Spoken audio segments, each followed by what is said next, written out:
Hello and welcome to my technology-rich lesson plan for the Landlady by Roald Dahl. It's created by myself, Ashley Gecewicz, with help from Orange County Public Schools, because for me to be able to use this in the classroom, I would have to adapt the curriculum resource materials, which is what I did for this to make the lesson plan. The curriculum resource materials are very beneficial from Orange County Public Schools, but they are mandatory for us to use in the classroom. To start off, I'm going to look at the website that I am creating for this class, EME 6602, which does have the lesson plan, the learner page, etc. So far, let's look at the lesson plan, which I have adapted, and I have put in stuff for my own kids by putting technology inside it. This is for 10th grade English and its arts. We're focusing on three standards in total, but focusing on RL 2.4 and RL 2.5. We're talking about word choice for meaning and tone, and mystery, tension, surprise.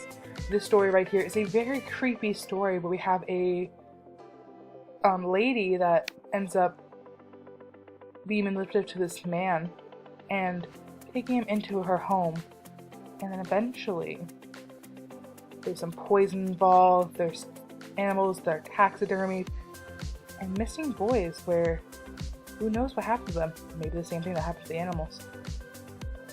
I would give the kids a document where they can answer all their questions. They would turn in eventually as well onto Canvas.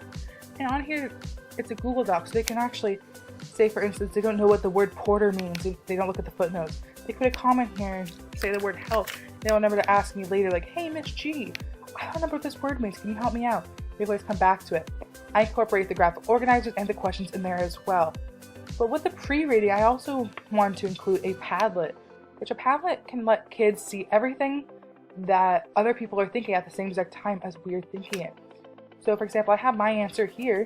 Let's say Sally wants to answer as well. So Sally comes over here and says something about the topic as well, and then we can see this on the screen in front of the classroom, so we can see other people's ideas, have a class discussion, and be able to put it into our document before turning it in.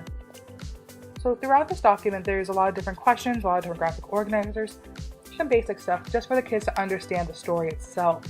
But then when we come into it, for homework, they would have to go onto Canvas and have a discussion board.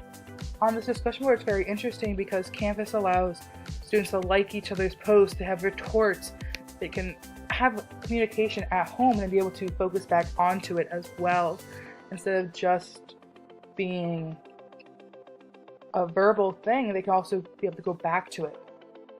Along with the landlady, so the final project for the students is using this document, using a software called Audacity. What Audacity does is allows them to record themselves for an audio diary or a podcast, and be able to go back and forth and be able to add other sounds to it. They can add music to it, all that really fun stuff, and it's very easy to use. It's very fun to use, and the kids can be able to use it for this audio diary because they can put their emotion to it, be able to edit their talk and their ideas. So for example, I'm doing a different recording of this. My finger is very easy to use. I just used it right now. I was able to play around with it. I can add sounds and stuff like that, which would be really fun for the kids to use. And that's an introduction to my lesson plan, and I hope you enjoyed it. Thank you.